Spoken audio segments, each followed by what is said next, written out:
তোমাদের অনেক অনেক কোশ্চেন আমার কাছে যে আমার বাবার বাসা থেকে লোক আসে কিনা, তারপর আমার আগের ম্যারিড লাইফ নিয়ে, তো এই বিষয়গুলোই আজকে তোমাদের সাথে শেয়ার করবো। আর তোমরা অনেক অনেক কোশ্চেন করছো, তো এই বিষয়গুলো আজকে তোমাদের সাথে শেয়ার করবো, ঠিক আছে? তো ফার্স্টে আমি কমেন্টে চলে যাই। একটা আপু লিখছে, ছোট রাধুনী রুমা, বুঝতে পারছি আখি আপু তোমার আগের সংসারে অনেক অশান্তি ছিল, তোমার শাশুড়ি ভালো ছিল না, তুমি অনেক কষ্ট করছো, জাগবন এখন তো ভালো আছো, এটাই আলহামদুলিল্লাহ। এটাই আলহামদুলিল্লাহ, না এখন ভালো আছি আল্লাহর কাছে, এটাই দোয়া করো যেন এসব মানুষের আল্লাহ হেদায়েত দেয়। আমিও দোয়া করি যেন এসব মানুষকে আল্লাহ হেদায়েত দেখ।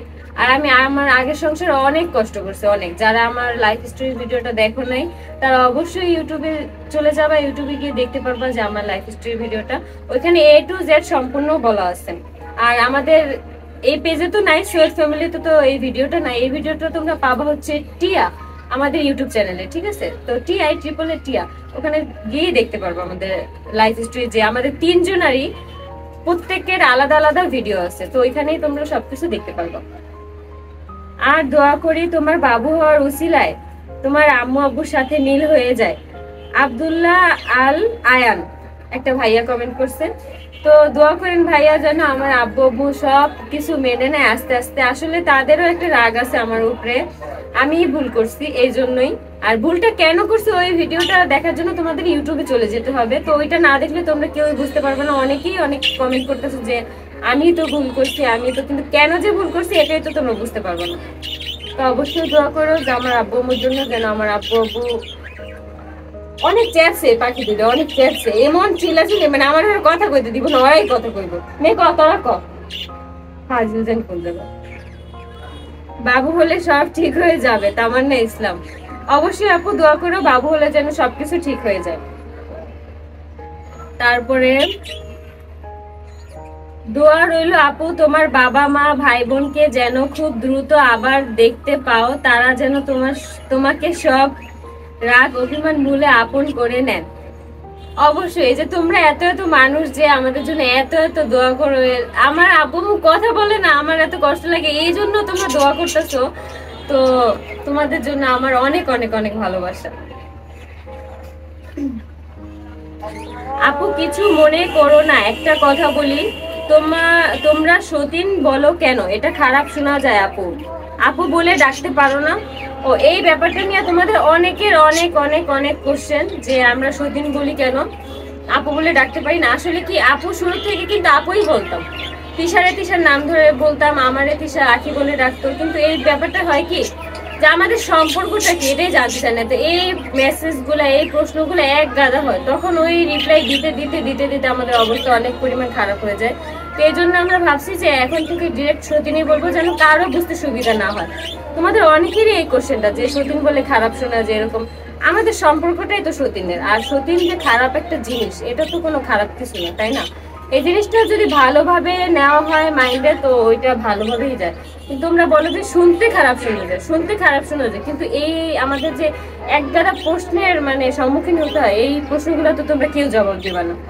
তখন যখন বোন বলতাম তখন দেখা যেত কি, বোন বলার পরে মানে আমার বলতেছি যে তিশার বোন কেন এতদিন এই বাসায় থাকে, ওর কি বাবা মা নাই, ওর কি সংসার নাই, মানে এরকম এত এত কোশ্চেন আছে। কিন্তু আমরা যখন থেকে সতীন বলা শুরু করছি তখন থেকে এই কোশ্চেন গুলা মানে একদমই আসে না। শুধু একটাই কোশ্চেন আসে যে কেন সতীন বলা হয়। এমন থাপ্পড় মারতে মন চাইতেছে এডিরে যে কি কম এখন। আচ্ছা থাক তো থাক, হাজির জানি কোন জায়গায় ভিডিওটা খালি বানালে ওকে জাত করতেছি। এরপরে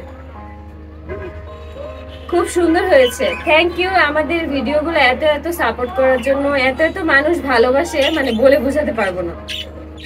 দেখো আমি কথা কই, এডিও কথা কওয়া শুরু করে দেয়। এখন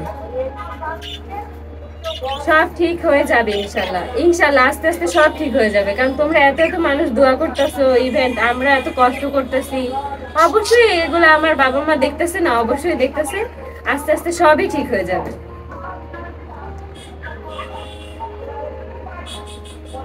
এখন থেকে কি তুমি ভিডিও দিবা আপু? হ্যাঁ, এখন থেকে আমি সবসময় ভিডিও দিব এই সৈয়দ ফ্যামিলিতে, সবসময় আমার ভিডিওগুলোই পাবা। আমার বলতে আমাদের তিনজনের ভিডিওগুলোই পাবা, কিন্তু ভয়েস ওভার দিব আমি।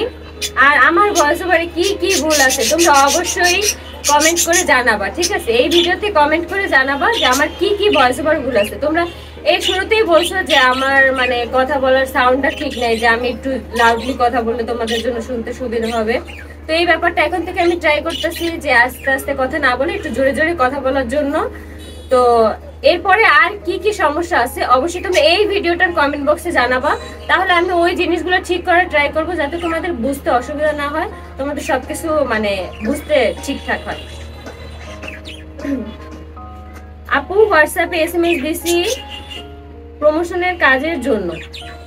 আপু হোয়াটসঅ্যাপে যদি এসএমএস দিয়েই থাকো, এই ব্যাপারটা নিয়ে তোমাদের সাথে কথা হচ্ছে, তোমরা যদি হোয়াটসঅ্যাপে এসএমএস দিয়েই থাকো প্রমোশনের কাজের জন্য, তোমরা অন্তত হাই হ্যালো না বলে তোমরা বলবা যে আপু প্রমোশনের জন্য কথা বলতে চাই, প্রমোশনের কাজের জন্য কথা বলতে চাই। হোয়াটসঅ্যাপে মেসেজ দাও বা ফেসবুক পেজে মেসেজ দাও বা আমাদের তিনজনের আইডির যে কোনো একজনকেই মেসেজ দাও। তোমরা যদি এই কথাটা শুরুতেই বলো যে আপু প্রমোশনের কাজের ব্যাপারে কথা বলবো, তাহলে এই ক্ষেত্রে আমাদের দেখতে অনেক সুবিধা হয়। আর হোয়াটসঅ্যাপ আমাদের অ্যাডমিনরা দেখাশোনা করে, কিন্তু তোমরা যে হাই হ্যালো বলার পরে যদি রেসপন্স না করে, তোমাদেরও একটা মানে সমস্যা যে হাই হ্যালো বললাম তোমরা রেসপন্স করে। তো তোমাদেরকে আমি শুধু এতটুকু বলি, তোমরা যারা যারা প্রমোশনের কাজের জন্য নক দাও তারা অবশ্যই শুরুতেই প্রমোশনের কথাটা বলবা, তাহলে দেখা যায় কি আমাদের জন্য সুবিধা হয়। কারণ আমাদের অ্যাডমিনরা অনেক ব্যস্ত, দুইটা পেজ দেখাশোনা করতেছে, তারপর হচ্ছে আমাদের ইউটিউব চ্যানেল দেখাশোনা করে। তো তোমরা যেখানে এই সোয়েল ফ্যামিলিতে যদি তোমরা কাজের জন্য মানে নক করো, তো অবশ্যই একটু কষ্ট করে মানে শুরুতেই বলবা যে আমরা একটু প্রমোশনের কাজের জন্য কথা বলতে চাই। তো এই জিনিসটা দেখা গেল কি আমাদের জন্য সুবিধা হয়। তো আজকের ভিডিওটা এই পর্যন্তই। সবাই সুস্থ থাকো, সুন্দর থাকো। আর তোমাদেরকে একটা কথা বলবো, তোমাদের যা যা কোশ্চেন আছে এই কোশ্চেন আর অ্যান্সার ভিডিওতে তোমরা যদি কমেন্ট করো, তাহলে এই জিনিসটা আমার জন্য অনেক সুবিধা হয়। তাহলে তোমাদেরকে আমি মানে বলে বোঝাতে পারি যে কি কি। কিন্তু অন্যান্য ভিডিওতে যদি কমেন্ট করো, কিছু কিছু কমেন্ট চোখে পড়ে কিন্তু কিছু কিছু কমেন্ট চোখে পড়ে না, ওই ক্ষেত্রে তোমাদের কমেন্টে রিপ্লাই না দিলে তোমরা কষ্ট পেতে পারো। এই জিনিসটা তোমরা করবা না, যেটা দেখবা যে কোশ্চেন আর অ্যান্সার ভিডিও, ওই ভিডিওতে তোমরা একটু কষ্ট করে কমেন্ট করবে, তাহলে তোমাদের জন্য আর কি ভালো হয়, আর আমার জন্য সুবিধা হয়, আমিও তোমাদেরকে বলে বোঝাতে পারবো। তো আল্লাহ হাফেজ।